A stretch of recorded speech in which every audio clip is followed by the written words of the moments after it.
Here we go again. All right, we're going to pray, and then we're going to start with where we ended. We'll back up a little bit and do our talk on hope, and then we've got notes for faith. We may get there, but maybe not. So let's pray and then do this thing. Father, for another day, we're thankful.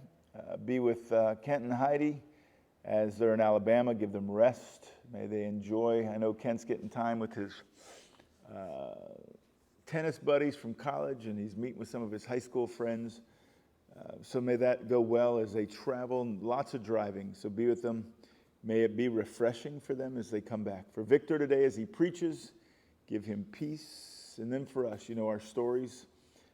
For those we know who, are going through difficult times, we trust that you are in charge. As we look at this, and our hope is built on nothing less. Thank you for this book and the role it's played in so many lives. It's sort of cliche to say you've been reading Lewis, but we've been reading Lewis, and so be honored. In Jesus' name we pray. Amen. All right, so he's got his theological virtues, and this is one of them. We looked at charity. We're going to look at faith. Now we're looking at hope. Remember, hope is in a world that is not a Christian world, is something that might be okay, might happen or might not happen. I hope I feel better. You might, but you might not. In the Christian world, hope is something that is sure. Hope is the fulfillment of God's promises based on the character of God. And so what Lewis begins to say is this hope, both in the words of God, because of the character of God, is central to all that we do. So it's the continual, number one here, looking forward to the eternal world. It's realizing, and Lewis is real big on this, Till We Have Faces, the book where he talks about a world beyond the world, even the end of the Narnia series, the last battle where he describes the Narnia that is as opposed, or the Narnia that will be opposed to the Narnia that is. And the Narnia that will be is much brighter and much larger, and it's like the old Narnia, just it dwarfs it, black and white. I was talking to a kid today on the bus this week. We were driving to game time, and I said, when I was young, everything was black and white. And the kid was like, what? The world was black and white? Yeah, it was. But this world is color, and the world that we're in is black and white. The way that Alcorn says it in his book on heaven is earth is as close to heaven as non-Christians will get. So there are times you think it doesn't get much better than this. But earth is, for Christians, as close to hell as we will get. There are times we think it can't get much worse than this. But you get a taste of heaven. So there are situations, times where you get just a glimpse of it. And he says, so our goal is to set our sights on what will be. If we do that, he then moves to the practical benefit. If you move your eyesight to eternity, that is when you can become useful here in this world. So once you understand this is not home, and so the goals of here become different because this is not your home. We were talking the other day, Kelly and I, just how short life really is. I mean, let's say you live 110 years even, which is not most people. That's not very long in human history. The world just kind of keeps moving. I was reading about, this morning I was reading about female photographers and the pictures they took that changed history, whatever. And the coolest one was this lady, but she was born in 1911, and she lived 70 years, and so she's already been dead over 40 years. It won't be long till she'll have been dead more than she's been alive. My grandfather died in 1969, right before we landed on the moon, born in 1885. That's been a while. That's 50 years. And so he's saying, once you cement that, now as I work through this, I think that is a gradual, slow process. My mom's 92. And she enjoys life. She just quit driving. She probably still could drive, but she doesn't see the need anymore. She has buses where she lives. Pandemic stopped her from driving. My father needed to quit driving about 10 years before he did. But mom can still drive. But what she's understood is every day's a gift. She has no guarantees. And she said, so many of my friends have already kind of passed on. And but rather than it leading her to despair, it almost leads her to hope. And so that's what Lewis says. He says, it's because we have forgotten to think about this other world. This is number 3 on page 5, that we have become so ineffective in this world. We're so wrapped up in this world. I was walking the dogs this morning. It's been a long morning already. And I began to think about someone teaching evolution in school. What was I was watching a lizard run. And as I was watching this lizard run, I started thinking about evolution and all the changes in lizards and we got so many different types of lizards just in our neighborhood. And a lot of them are invasive, but they're all so different and how they run and how they move. So I started thinking about evolution. Should I be offended if they teach evolution? And I thought, on one hand, yes. But on the other hand, people can't get away from God. Even those who believe in evolution, there are people that call themselves theistic evolutionists. So they think evolution scientifically makes sense to their brain, but they put God behind it because they can't get God out of their heart. And so if we understand that this relationship with God for all of eternity is what governs us, it really affects then how we live now. The house we buy, the cars we drive, what we prioritize, how we raise our children. I mean, it just, so many things. So he says, aim at heaven and you'll get earth thrown in. Aim at earth and you'll get neither. So what happens when we make other things other than hope central? Let me open that up first to questions, because I just think this is such an important topic. It's a really cool topic. And it's one I don't think about very much. Shame on me. Anything? Wow, you have a chance to talk? Oh, there's Shirley. I think it's a very bad thing to do. What do you think is a very bad thing to do?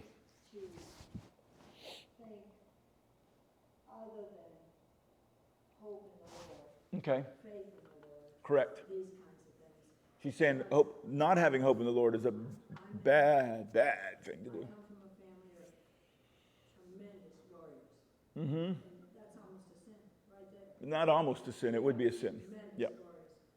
We've got the news that my granddaughter's husband has a brain tumor. It's always something every week. And Your granddaughter? Her husband. How old are they?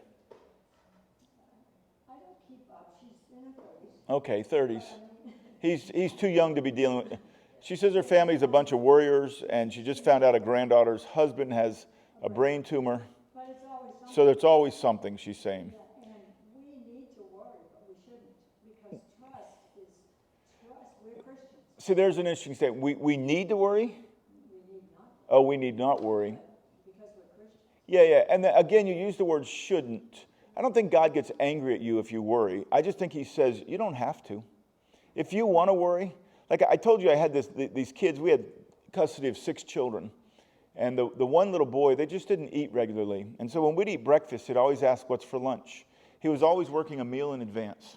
And finally I said to him, Eddie, you don't have to worry. You don't have to ask every time. There will always be food. So he could worry if he wanted. It's just a waste of time. So I don't think God gets mad at us and say you shouldn't. But I think he says, child, you don't have to. I got you. You know, you're here. You're the apple of my eye. B'yad Elohim, you're in my hand, and I got you. Even when the stuff hits the fan.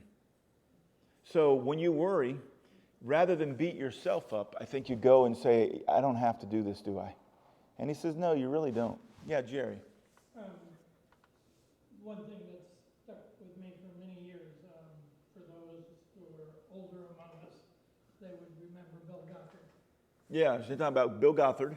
Bill Gothard. Well, I haven't thought about him in years. His definition of worry is taking responsibility for something God never intended us to take responsibility for. Taking responsibility for something that God never intended us to have that responsibility for. That's good. That's worry. Yeah. Yeah. Yeah, and we can do what we can with our health. We can do what we can with our money. You can do what you can, but there's so much that's above our pay grade. I'm going to say but. And Robin's going to correct Jerry. As we look to the section on the eternal, and it's a long process, I think we live in more of a but as one's growth sees more of the eternal, Yeah. then the ability or how God is working in your life to be able to trust Yeah. So as you see more of the eternal, you can trust more. Or freer, or, Mm-hmm. understanding God's nature and just how much He really does Yeah, love in good. people. You see his nature and how much he loves you. I'm still waiting to see what my first job's going to be. I mean, every job I've had's kind of been through the back door. And one of these days, I worked at Westminster for 5 years before I ever filled out an application. I became the pastor of Faith Presbyterian because I was eating pizza with one of the elders, and he said, we really think you ought to start a church. So I went to Trinity International Divinity School because Kent and I had taken an online class. It wasn't online at that point. It was cassette tapes, and we took them together late at night after kids all went home, and we had a game room full of all these video games, and so one would play the video game and one would listen, and we'd go back and forth when it was the other person's turn. And he decided he didn't want to go to school, and I decided I did. And just about that time, an uncle called me and said, hey, I have a job for you. It happened to be just outside of Chicago. And so everything's been sort of just happened. And it's a fun way to live. Even though people say, what are you doing with your life? I have no idea. Well, you teach high school, you haven't done much. Yeah, I got it. But it is, I think, what God's called me to do. So yeah, you don't have to worry. Yeah, that's good. You can be more free. Isn't that the goal, that we'd be free? And freedom looks a lot like obedience. Why? Because the person that is free really is obedient. Why? Because that's how God's made us. And we're wired, as we walk along the ways that we're wired, we walk in step with who Jesus is. That's what Timothy says. If you follow Jesus, you're gonna move in the ways that he moves. That's pretty cool. And so it's hope. Hope. This isn't it. This isn't the end. I was thinking this morning, I've been up, I don't know how many hours, but I was in bed reading. I'm reading Master and Commander, the series by Patrick O'Brien about Jack Aubrey. And I was thinking about, he was dissecting an octopus. And as I was thinking about this octopus, I started thinking about my different animals who have died as he's dissecting them. And just the sadness of it. And then I was reading an article by this lady whose husband died a year ago today. He was on Broadway, and she now has a new boyfriend, and she's getting slammed online because how can she move on so quickly? And she referred to the time with her husband as the Nick era. I will never forget the Nick era. And I thought that's actually pretty healthy, that there's nothing you can do to go back. Now she's living in the future, moving on. So I started thinking about my cat Kevin, the Kevin era, the Malchus era, the Sparky era. I'm going to go through all my animals. And if you have hope for the future, it makes you, it helps to alleviate some of the pain in the present. No. That was a free sermon.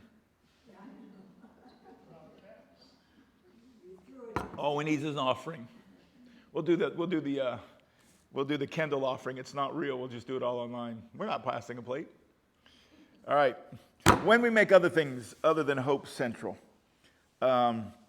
the moment you do, it says you just start obsessing on that thing. If money becomes the issue, and you worry about it overly so, not in light of eternity. What's the passage in Isaiah? I've never seen the righteous go hungry. You say, but you have. You have. But I am living proof of God's provision physically. Your family, as you talk about coming over, she was talking about her parents coming over when they're in their 40s with five kids, no money, no language skills, and look where you are. It's amazing. Yeah. And God really does provide, and the whole time he just giggles. Watch this. This is my world. I got you. And my favorite theological line from Mick Jagger, you can't always get what you want, but you do get what you need. And he provides all that we need. All I have needed, thy hand has provided. Great is thy faithfulness. And so we hope. So if you're focusing on this other stuff, you no longer can enjoy them. If you're so worried about, like my aunt had when we walked in her house in Indiana, a football coach, they had one of those, we've talked about this, one of those white rooms. She wanted to build her own house, and she was so excited, and they built their own brick house, black and white brick. It's a cool little house. And you walk in, and there's a formal living room. And she grew up in China, so it's all this Chinese furniture with white carpet, and nobody could ever use the room. So many people used to have white rooms. You guys know what white rooms are? You've seen them, right? The most ridiculous thing in the world. And so here she was so into her white room that you couldn't, you lived in this small little kitchen area, but you had this huge room that nobody could go in. And so if that becomes the issue, then you kind of lose it. Francis Schaeffer used to talk about, if you're against abortion, how many women have you had sleeping in your sheets to the point that, you have to buy new sheets, or your china gets broken? And everything is just a tool. It's just a tool. And it's moving you towards eternity. Let's see. Why is it sometimes difficult to foster hope? We've not been trained. We don't talk about that. Like when it used to be, how many of you have been in a situation when you guys were younger where somebody would die and they'd put them in the house? Any of you been in that? Is that two generations ago? 3 generations ago? Remember where somebody would die in a town and they'd like put them in the parlor of the house, and then all the neighbors would walk by and say their respects, and then take them to the mortuary. And so there was this awareness that people died. I have so many of my high schoolers. I would bet you 85% have never been to a funeral. And so they're going on 18, and they've never been in the presence of someone who has died. Now you say, well, they're protecting them. Except death is so prevalent. So when Lucas died, and here's a 17-year-old kid, 18-year-old kid having died, how do you even process that one if you've not even seen death at all? And so there's something about this, is we haven't been trained. We haven't been trained to let people know death is not the end. It really is the beginning. Boy, that's a hard one to say, isn't it? Like we hang on to life and life and life and life, and no matter what you do, you can't really hang on. It's just, I was counting this morning, if we go by twos, 2, 4, 6. So I'll be 60 this year. 2, 4, 6. How in the world did I get there? When I was 16, I worked with a guy who was 76 years old. He just celebrated his 50th wedding anniversary. And I was amazed how cool he was, but how old he was. I'm not too far away. 2, 4, 6, 8. If my mom is 2, 4, 6, 8, 10. But whatever. And the years just keep moving. It's amazing how quickly time moves. You say, I don't want it to go, but it doesn't move quickly. It just feels like it does sometimes, unless it's summer camp, and then it feels like it's moving slowly. This is our last week, week 8. We are almost done. Another reason is when the real want for heaven is present in us, we don't recognize it. Then he makes the next step. And this is page 6, longings and hope, the nature of our longings. He said what we really want is the eternal. We just aren't aware of it. He said, so everything we have is simply a taste of the eternal. We just don't recognize it as such. So if you eat processed food, let's say you go to Burger King. I used to like Burger King. I remember the first time I ate a Whopper, and I was so proud of myself that I could eat the entire burger. I like Whoppers. So I was driving home one day, and I thought, oh, Whopper sounds good. And right now, you get buy one, get one for $1. Woo, yay, there is a God. So I got a Whopper, and I ate it, and I enjoyed it thoroughly. The second time around, it didn't taste so good. It kept coming back. I thought, the first time I ate the Whopper, I will never eat a Whopper again. It was not as good as I remember. When you eat a Whopper, you say that's good. But if you eat a homemade hamburger, the Whopper pales in comparison.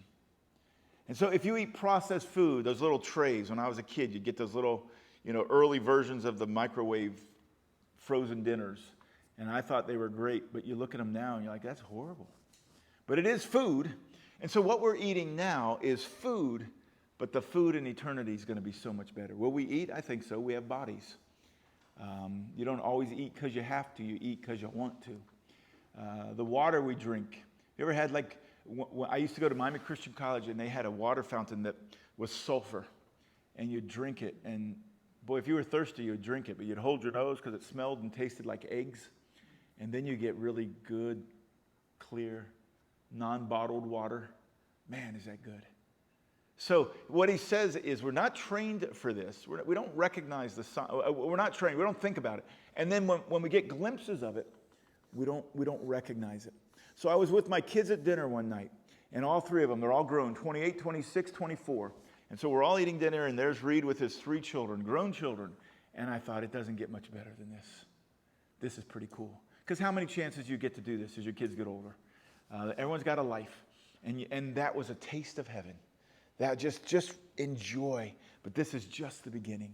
So when you're with a bunch of dudes, like I'll hang out with a bunch of boys every once in a while. We'll play poker. It's a Bible study, but we call it poker because it sounds cooler. And we're there just shooting the breeze.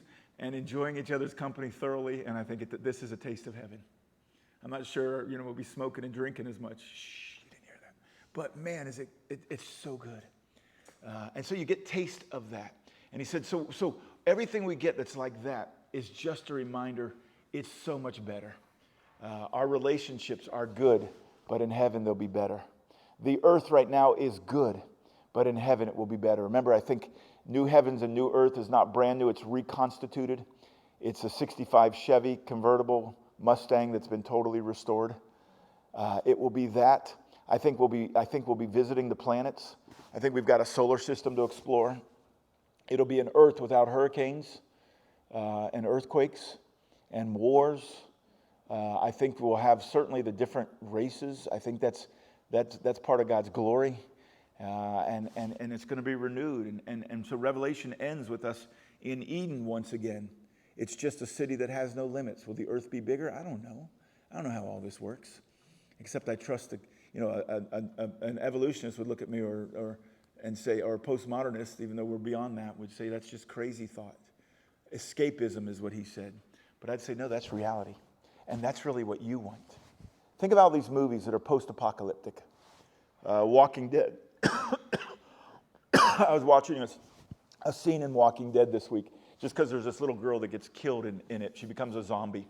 And she's in another show I watched, and now she's an adult. And I thought, oh, I saw that scene. Let me go back and watch her. And I did. And so you've got these apocalyptic scenes, and then every once in a while you'll get a movie, sort of like Star Trek. There was one in Next Generation where they go to a planet, and it's Earth, but it's Earth without sin. And it's this paradise. And that's what we want. I mean, you hear stories of people. Who was the artist, Gauguin, who went to, where'd he go? The South Seas, because he thought there'd be no sin nature. And everyone was naked, and he thought that's a sign of their naked and without shame. And it turned out to be the most hedonistic, horrible place he had ever been. And so we're looking for this, and he says we get signs all along. All right, I'm talking a lot, so I'll be quiet. I just think this is so cool. Any comments as I drink my coffee?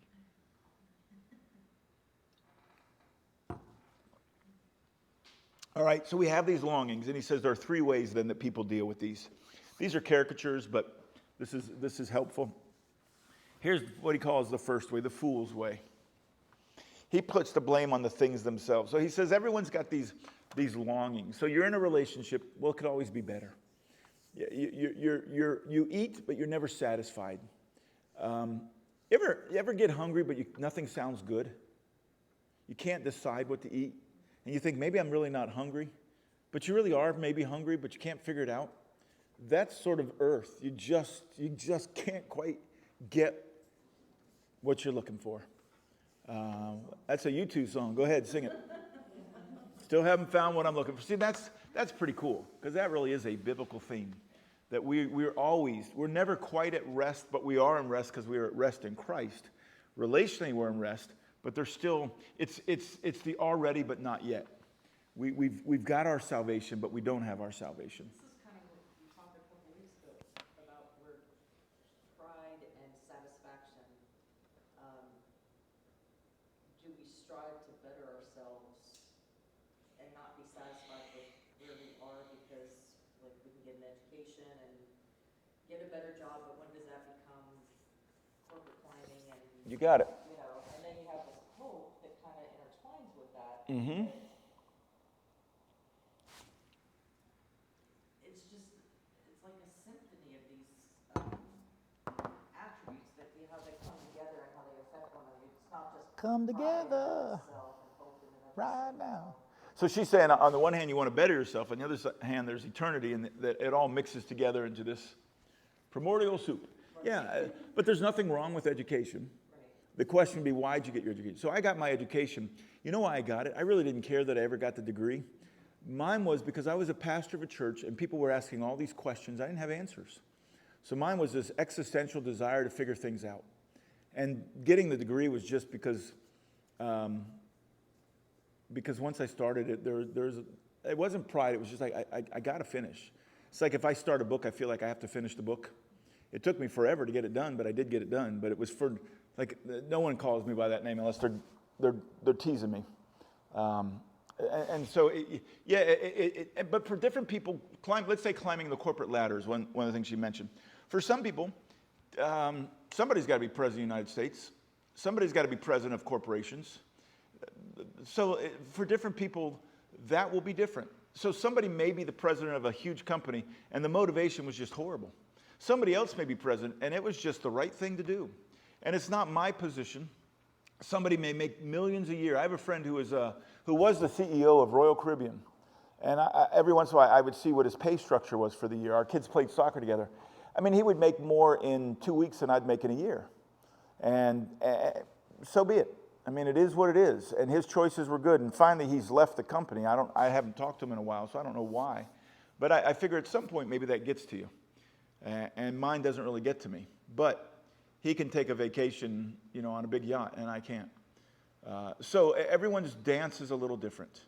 And it's learning to be satisfied. But I also do think that as God gifts us, he gifts us differently.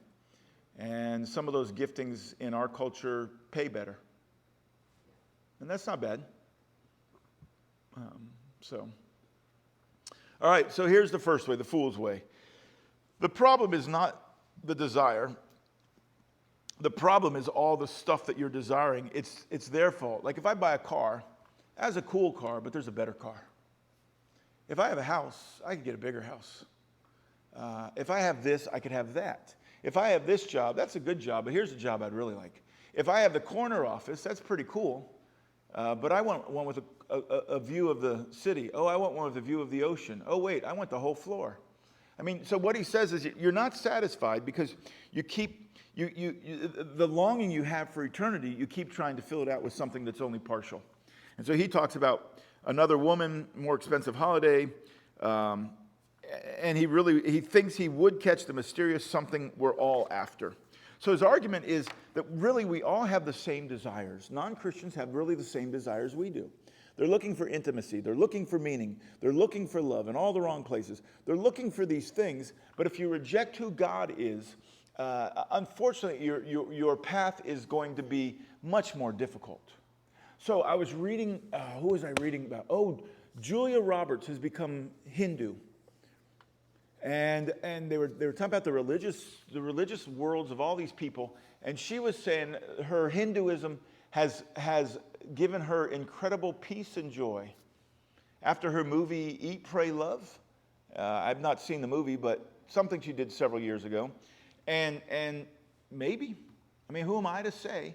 But what she's looking for, even as she moves towards this Eastern sort of Hinduism, is the eternity, and somehow she's connected at least with a part of it. And I would say, as an arrogant Christian, unless you meet Jesus, even that's not going to fulfill you. I told you if I wasn't a Christian, I'd be a Buddhist. But the problem with Buddhism, as a kid pointed out to me, is it doesn't know what to do with evil. It assumes that everyone's good. So this novel I'm reading has a guy named Dutord, and he is a French revolutionary. And he's sailing to Peru in order to start a paradise where there'll be no money, and no clamoring for position, and everybody will get along. And the main character, who's sort of the protagonist in the novel, is saying, I can't believe a man that is this old still has these foolish ideas that everybody wants what's good. And so Buddhism doesn't make sense because of it's longing for the right things. It's pointing in the right directions. So you read these Buddhist dudes in light of Jesus, and you think, boy, that's really good. You read them in light of no Jesus, you're like, yeah, that's sort of vapid. And so the fool's way is, if I just keep trying something else, what shirt you going to buy? Well, let me try this one on. Let me try this one on. Just pick one. I mean, they're all about the same. No, I'm going to find the perfect shirt. You'll never find the perfect shirt. There is no perfect. What's that? I suppose me getting dressed this way. When you dress, do you try something on and then just throw it down, and so you have to then clean up? I pull something out and I say, good enough. Good enough. Jeans, I pull them off the little hook and say, it's been a while, but close enough. The only time I washed my jeans, I had to go wash them, as I came and visited Kent one day. He looked at me and said, looks like those jeans need to be washed. I said, yeah, probably. Most of the bored, discontented, rich people in the world are of this type. They're looking for it the right things in the wrong places. Here's what I think is so cool. We don't have to convince people of Christianity. People really, as Van Til says, people really are a lot closer than they think, because they have this understanding of at least the supreme. There's something there that they can't, even if they can't articulate it. Even the atheist, he would argue, really is fighting against this God, spending a lot of effort fighting upstream. But when you find out that something's gone wrong, you're hoping there's something there. The issue is your prayer is that God would enlighten them through Jesus. And so then all of a sudden, everything falls into place. The old story that Brown used to tell, someone who becomes a Christian says, I knew you, I just didn't know your name. And so everyone that we walk around they have the right desires. Everyone wants their kids to be healthy. Everyone wants a good relationship. There's nobody walks into a relationship, very few people that walk into a relationship and say, I hope this is a poor one. Some do because they're hoping to get divorced and collect the cash. But, not everybody, generally. They spend their whole lives trotting from woman to woman through the divorce courts, from continent to continent, from hobby to hobby, always thinking that the latest is the real thing at last, and always disappointed. Remember when Coke was the real thing? What a stupid statement. It's the okay thing. Actually, I don't like Coke, so it's the horrible thing. All right, so that's the fool's way, saying it's there, I'm not going to give up. They keep pounding their head against the wall. The way of the disillusioned, sensible man. By man, he means person. I like this, he soon decides that the whole thing was moonshine.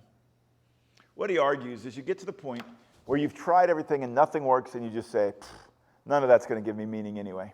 There's no ultimate meaning. I'm looking for something I'll just never find. And you become a pragmatist. You realize that whatever you get is never going to quite satisfy. So you get everything you can out of it, and then you discard it because it's really not going to do what you want anyway, but nothing does. And so you live life sort of dissatisfied. Of course, he says, one feels like when one's young, by the time you get to my age, you've given up chasing the rainbow's end. No job is good enough. No relationship's going to satisfy completely. Nothing you do, no experience. You get one experience and then you think, oh, I've made it. Well, then what's next? What am I going to do next? And so he settles down and learns not to expect too much and represses the part of himself which used, as he would say, to cry for the moon. So Stranger Things has this character, a dad.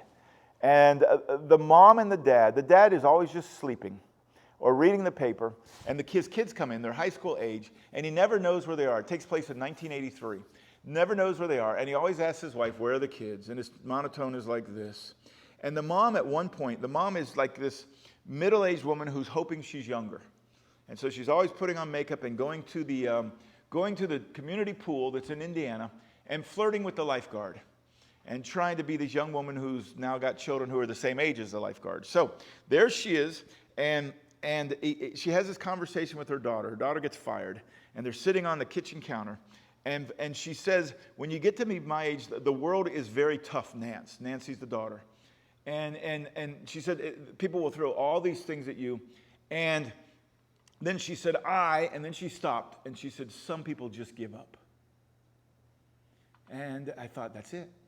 Her husband gave up.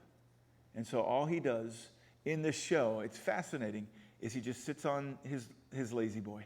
That's all he ever does. Whenever you see him, he's either sleeping. And there's all this stuff going on with aliens and Russian spies, and they're running through the house, and this guy doesn't see any of it. And here it is. The disillusioned, sensible man just gives up. I mean, what's the point? Eat, drink, and be merry for? What's the rest of it? Tomorrow we die. Yeah. What the heck? Do what you can do. And when it's over, it's over. My son went to a Mets game last night.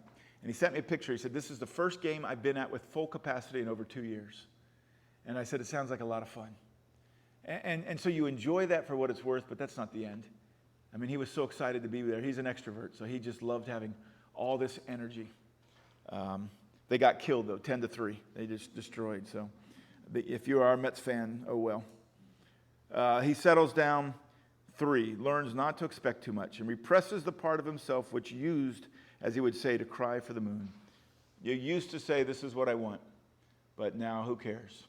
Relationships get there, where you think, yeah, I'd rather not be married than married, but it doesn't really matter either way. This artist I was reading was married to the same guy for 40 years, but her statements about marriage is how horrible marriage was and what it did to people. And I thought, well, lucky husband. This, of course, is a much better way than the first. Makes a man much happier and less of a nuisance to society. You're happier in that you've at least defined things for what they are. The new car is kind of cool. I have a friend who bought a new car. He was so excited, I may have told you. And after about 2 months, he sold it. And he said, yeah, it was just too expensive. And I thought, yeah, well, but he really thought that car would do something for him. And after I scratched it all on both sides for him, it didn't. It tends to make him a prig. I like it.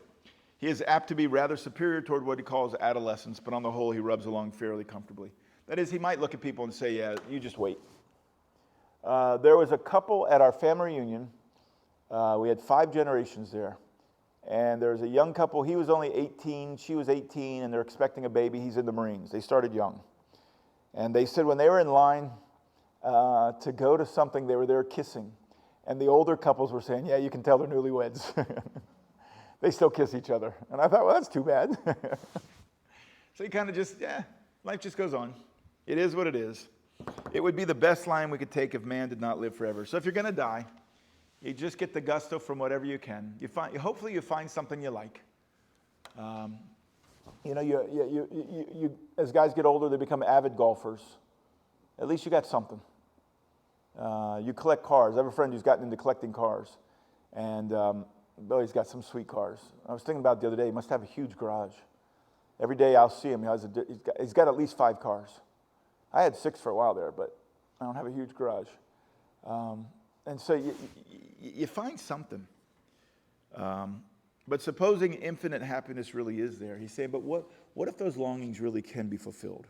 What if you really can reach the rainbow's end? So the fool, and now he's going to go to the Christian way. The fool says, I'll just keep searching. It's there somewhere. The sensible person says, no, it isn't there. I give up. But I'll do what I can do. And finally, the Christian way. He says, number 9, right before it, if there's something really there, in that case, it would be a pity to find out too late, a moment after death, that our supposed common sense we had stifled in ourselves the faculty of enjoying it. There's something about adults that has lost the joyhood of being a child. Watch children and the joy they have. It's funny, as we have about, 20 to 25 staff at Fun Camp. And our staff are anywhere from age, these are paid people, 18 to probably 24. Some of them are still kids. And when it comes to playing with the kids, they're out there doing it. And when we do slip and slide, there they are in front of the line. You know, they're wet, they're soapy. They have so much fun. And then we have others who are like 19 going on about 50. And they're old. It's like, wait, what happened? And so he's saying, what if these feelings we have, these longings really can be fulfilled? Wouldn't you hate to find out after you die? So when we give people Christianity, what we're giving them is life. I've come to bring life, and life more abundant. And sometimes we turn it into a bunch of rules. And it's not, it's a dance. Remember when they follow Aslan in Lion, Witch, and the Wardrobe, they're all dancing. I can't dance. They play a game at camp, and it's not freeze tag, it's called dance tag. And so we set up a speaker, and they'll put on music, and these little kids just start dancing. Some of these kids can't dance, but man, you would never know it. But it's funny, only a couple of the volunteers will dance, because they are high schoolers, and people will be looking at them. But these little kids just don't care. They're having a wonderful time. And our call is, because of this understanding of eternity, is to have a wonderful time. We're called to dance. People are going to look at you and say, would you ever grow up? I've had twice in my life where I've had a high school kid look at me and say, what's wrong with you? And I think I've won. One guy told me, he used the word retarded, which you can't use, but he said, you're like so immature. And I thought, thank you. I appreciate that. I'll take that as a great compliment. And so here's the Christian way. The Christian says, creatures are not born with desires unless satisfaction for those desires exist. If there really is a God, and this God's created us, whatever he's put in us has a fulfillment. He doesn't give us desires and there's nothing there. If a dog, here's what he says, a baby feels hunger, well, there's such a thing as food. Wouldn't it be a bummer to get hungry and there'd be no such thing as food? Get thirsty and there's no water. A duckling wants to swim. Well, there's such a thing as water. That's pretty cool. Man feels sexual desire. Well, there is such a thing as sex. I know you can't say that Sunday morning. Facts is the word. Facts. Those desires are there. Those are good desires. You either squelch the desires or you search for them in the wrong way or you search for them in the right way. If I find in myself a desire which no experience in this world can satisfy, then that should be an end there. Oh no, I'm right. The most probable explanation is that I was made for another world. That's pretty cool. Now, non-Christians would reject that, and that's fine. This isn't a debate that we have to prove ourselves. Truth is truth. You don't have to accept it. But if you find a longing for a relationship that you can't find here, guess what? All those people who have been alone. We have a friend whose child is highly autistic. She said, I would just like a day where he's just a normal child. That's a longing of a mother that will be fulfilled. Isn't that cool? Someday, her son's going to walk up to her in eternity and say, hey, Mom. Isn't that cool? Just wait. Just wait. And so her longing for the eternal is greater than mine because her suffering here is greater than mine. If none of my earthly pleasures satisfy, that does not prove that the universe is a fraud. Probably earthly pleasures were never meant to satisfy it, but only to arouse it to suggest the real thing. So I go to Costco. I was reading an article yesterday about someone going to Costco, and they said if you're hungry, you can have a complete meal there. And they're describing all these little bits they could eat and fill themselves up. It was a college kid. And I thought, well, that sort of makes sense. But when you go to Costco, what's their desire when they give you the freebies? It's so that you can get a taste. And then you'll buy it. And so all of this is to give us a taste. Ooh, I think I'll try that. Remember, you never go to the grocery store hungry because everything looks good. But I find I buy more snack food when I'm hungry. Ice cream. Mint chocolate chip, Breyers, the only type that exists. Some people like cherry, but I don't get it. So your desires are a good thing. You don't want to deaden them. You want to pursue them, and you see them in others. You want to encourage them, and so your heart is broken. We have these high schoolers whose hearts are broken because of relationship. Hang in there. It may be broken your whole life, but you're going to be okay. Here's why. If I do so, let's see. If that is so, I must take care on the one hand never to despise or be unthankful for these earthly blessings. Fresh tacos, chips and salsa. Oh, that's like great stuff. But on the other, never to mistake them for the something else of which they are only a kind of copy or echo or mirage. So I had sangria last night. Sat outside and worked and drank sangria. I don't like much in the way of alcohol, but I do like sangria. It's sweet. If in heaven, let's say we take the Isaiah passages where there's a free-flowing wine and it's metaphorical, but let's say it is literal. And there is food and drink. Imagine that wine. Remember Jesus at the wedding of Cana. And the first miracle he does, water into wine. And they say, this is the best stuff we've ever had. And so this is just the beginning, black and white and color. I must keep alive in myself the desire for my true country, Hebrews 11, which I shall not find till after death. He died in 1963. He died the same day as Kennedy. So 50 years he's been tasting of the reality. I must never let it get snowed under or turned aside. I must make it the main object of my life. Notice, the main object of my life, to press on to that other country and to help others to do the same. That's our privilege, is we're pushing ourselves and others towards that other country. That's pretty cool. So it's not like you're less satisfied here, but you're more realistic. We are the most realistic people in the world. Why? Because we understand that we're always going to feel a little bit of longing that won't be desired. You're always going to feel a tinge of homesickness. Because we're made for another country. And then finally, and we'll finish, any comments here? I'm just looking forward to playing dance tag with my granddaughter this week. You gonna go do that? Yeah, she's coming this week, and I was thinking we went to Fort Lauderdale to a condo. I'm like, what am I gonna do with a 5-year-old? There you go. Oh, let me know. We've been making up these games with kids this week. We've had so much fun. Well, if you've got anything else, let me know. I just found a new one with toilet paper. Okay. Always got to be good if there's toilet paper. All right. You can do the Lazarus one. We do that with the high school kids too. You get a kid, and then you have to use your whole toilet paper to roll them up. And so it's a race of kids. It makes a mess, but boy, is it fun. Okay. She's got her 5-year-old granddaughter coming. She's going to play with her. Man, there's so many games. We've done all these obstacle courses, and it's been so much fun to watch kids do these dumb games, dumb Jary games.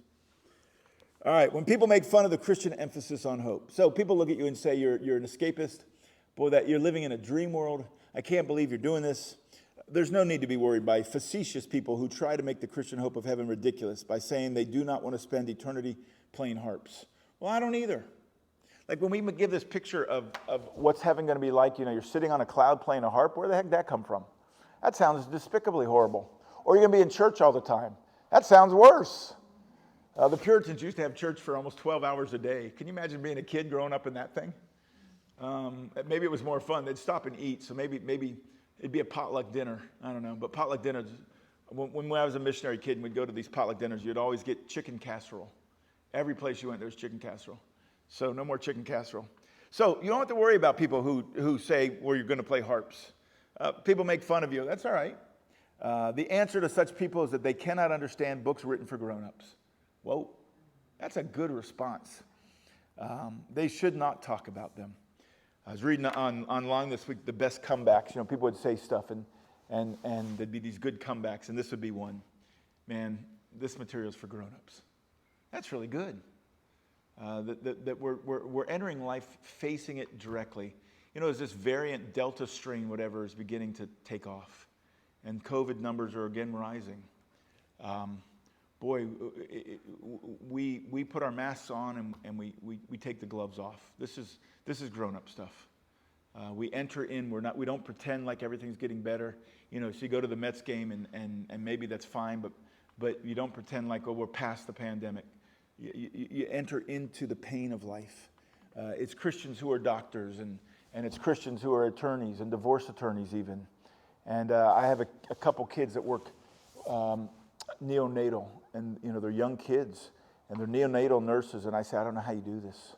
I don't know how every day you subject yourself. But if there's an eternity and a hope, that's how you connect it. So someone gets on your case, say, man, grow up, would you? Just grow up. The answer to such people is that, all the scriptural imagery, harps, crowns, gold, etc., is, of course, a merely symbolic attempt to express the inexpressible. Streets of gold? Probably not.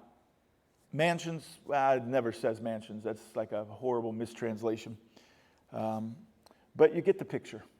There's going to be music. There's going to be celebrations.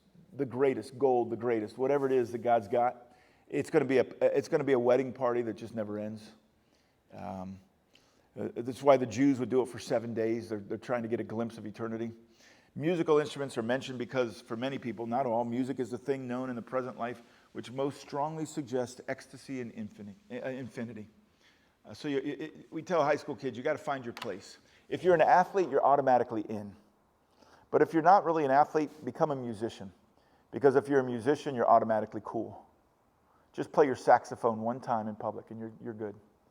And so music, there's something about it. And that heaven will be steeped with music. Isn't it interesting how much of our worship service includes music? Even for people that don't like to sing, which is sometimes me. I sometimes stand, sometimes don't, depending on how rebellious I feel.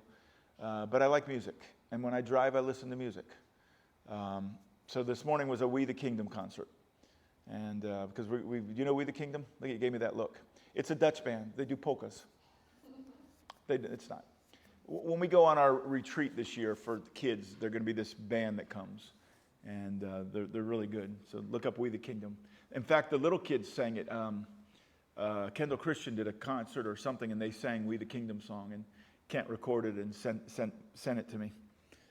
Crowns are mentioned to suggest the fact that those who are united with God in eternity share his splendor and power and joy. Think about that. All the creativity, all the joy, all the power, all the glory of God will be revealed. It's a vacation home that we're going to say, wow. Gold is mentioned to suggest the timelessness of heaven. Maybe. Gold does not rust, and the preciousness of it. People who take these symbols literally might as well think that when Christ told us to be doves, he meant that we were to lay eggs. Maybe you were. So there we go. It's about hope. Hope doesn't take you out of this world, it connects you to this world. Hope doesn't make you less effective, it makes you more effective. Hope doesn't make you less involved in this world, it makes you more involved. You enjoy things more because you understand how they really work. The cool thing, like kids will buy these incredible cars. Jeeps are a big thing. And kids will buy these Jeeps and these trucks. But when you buy Jeeps and trucks, what they don't do is leave the normal tires on them. They all want these massive tires. And my thought whenever I see them is, someday you're going to have to replace those tires. And every once in a while you'll see these trucks and their tires are about bald. I don't think it's a good looking Jeep, but you need new tires. The reason they don't have them is because each tire is like $500 or $600. I mean, they're just so expensive. Well, when you buy a truck like that and you put those tires on it, in a fallen world, you have to realize they're going to wear out. It's not going to stay forever. And I was thinking about my VW Bug. I had a 68 Bug, and I'd love to have that Bug back. But I was thinking about all the cars pre 2000, most of them. What percentage of them have been destroyed? There's a high percentage of cars. Everything's expendable. I was looking at a house that someone lived in. It was some general, and they were talking about this house that he built after the Civil War. So I went back to find his house, and they were talking about, but it's been knocked over. It's completely gone. My mom's home that her grandparents lived in was razed, R-A-Z-E-D, and it's gone. And I'm taking my boys up there next summer to see the other family area plot. But things just keep coming and going and coming and going. And we realize that. And that's just how it is, except there's a home waiting for us, that on the other side, as they say, that will not rust or spoil or fade. And that becomes our motivation now. Pretty cool. So when you eat, think of eternity. When you're hanging out with friends, think of eternity. When you read a good book, think of eternity. I'm going to be reading in heaven. When you play with your 5-year-old, you'll be dancing for eternity. Won't that be fun? Think of the people that have lost babies. I had a kid write me and say, what do you think happens to babies when they die? And you say God loves them more than we do. I couldn't give you an answer. People talk about an age of accountability. You don't see that in Scripture. But are they innocent? Well, nobody's innocent. But I trust in the kindness of God. I tend to err on the side that if somebody dies young, God's working in their hearts, otherwise he wouldn't take them. But what do I know? And so I become a little bit of a Pollyanna on that. It may not be biblically accurate. Steve Brown used to say, I'm going to tell every parent whose child dies that they're in heaven. And if I'm wrong, God, hold me accountable, not them. And I simply say they're with God. And I have that. That's about as close as I can get. But for everyone who's lost a child, I would say you're going to be reunited. For every tear that you've shed, there'll be laughter. It's pretty cool. What else? I never thought of a child dying, that they wouldn't be in heaven. You brought that up. And of course we know you make a decision for Christ. But I never thought in this moment that child would be. Shirley's asking about a child. Yeah, the problem is if there are some people who say, she's saying, she's never thought a child not being in heaven. Some people say that unless you name the name of Jesus, you won't go to heaven. Well, all those embryos are in trouble. Everyone before Jesus is in trouble, including Moses and Abraham. So it's bigger than that. But so they didn't have a choice to make, but they're not innocent. I think David said, in sin my mother conceived me. We are guilty even in the womb. So a child who dies, you sin because you're a sinner, not the other way around. And so we are conceived sinful. So you stand guilty before God, regardless of how long you've been in the womb. And it's up to the graciousness of God. And And so when I do it, I make it as, so if it's not someone who's lost a child, if it's someone who's just thinking about it sort of esoterically, then I make it messy, because then it's a good conversation. If it's someone who's lost a child, then I wouldn't dare do that. I simply say they're in the presence of God, and God has loved them more than you ever will love them. And then because I don't want to lie, I don't want to sell my soul, but I don't also want to, it's a scary thought, isn't it? Not scary is the wrong word. It's a daunting thought. Again, above our pay grade. See, I want to be a universalist. Everybody needs to come in, except Hitler. He and Stalin can have a party outside. Maybe Idi Amin can stay out there. Charles Manson. There are a couple people. That's 4. I'm sure we can find more. Is it Castro? Yeah, Castro, Mao Zedong. Kim Jong-un? Yeah. But then you'd have to do people like Columbus, who led to the death of millions and millions of people just by bringing disease. All right. What do we got? Anything more? All right, let's pray. Robin, sorry. That was like if we were doing an auction, that was like a... Keep going. No, I just remarked to Jary this morning as in watching the opening ceremonies of the Olympics. Mm-hmm. And then when John Legend and Keith Urban and a few others, they sang Imagine. You see them down at this, what looks like an ice rink, but all the countries and everything. And I told Jary, I said, I just got a thought of that. That's nothing Yeah. compared to what we, are longing for when we will praise the Lord. Yeah. So John Legend and I guess Keith Urban did the Tokyo introduction. Legend's been destroyed online for whatever his performance was. I didn't see it, but she said all the people were in this big area, and it was... It's right at the end, so it's bringing like all the world. Yeah, the world was all together. One of the verses in the song said that I hope someday you'll join us and we'll all in the world live as one. Yeah. But in this life, we're not going to be able to. But see, but the longing is good. Yeah, so I mean. And this is from Lennon's kid, whose father was killed. I mean, this is a Julian Lennon song. But the longing of what the direct object Yeah. of Christ, that looks, really beautiful and everything, but that's nothing to look Mm-hmm. at. Well, I was reading an article yesterday. A friend sent me on is the problem in our world. There's a black rapper who is a Christian who is getting slammed for the Black Lives Matter group because he doesn't seem to be calling out racism and systemic abuse, whatever. And his response is, it's not the systems that are wrong, it's the sin in our hearts.